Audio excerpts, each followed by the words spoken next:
Eve amekuwa mkatili tangu akiwa mtoto, kwa sababu siku zote alikuwa na kinyongo dhidi ya dada yake.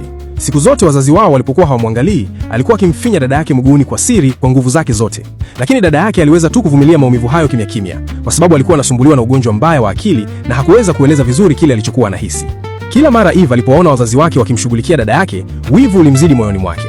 Aliamini dada yake amemnyang'anya upendo na uangalifu wote ambao ulipaswa kuwa wake. Kadiri muda ulivyopita, wivu huo uligeuka taratibu na kuwa chuki. Siku moja, Eve aliona vipande vya kioo vilivyovunjika vikiwa vimesambaa chini. Alivyokota vipande hivyo kimya kimya, kimoja baada ya kingine, kisha akaviweka kwa siri ndani ya viatu vya dada yake, akihakikisha mama yake hatatambua. Alificha kwa umakini vipande hivyo vyenye ncha kali karibu na sehemu ya mbele ya viatu. Hivi karibuni, mama yao bila kujua alimsaidia dada yake kuvaa viatu hivyo. Baada ya muda mfupi, dada yake alianza kuhisi maumivu makali miguuni. Alizidi kusogeza miguu yake huku na huko, lakini hakuweza kueleza kilichokuwa kikitokea.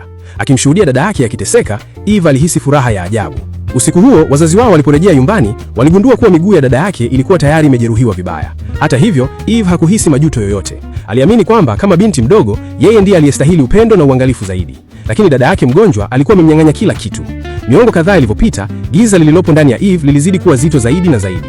Kila alipoona wadudu, alikuwa akiwakanyaga bila kusita, na mara kwa mara alifanya mambo mengine ya ukatili pia. Siku moja, Eve alimpeleka dada yake bustani kwa siri. Alichanganya mchanga kwenye pipi, kisha akamdanganya dada yake aile. Na kila alipokasirika au kukasirishika, alikuwa akimfinya dada yake kwa nguvu sana.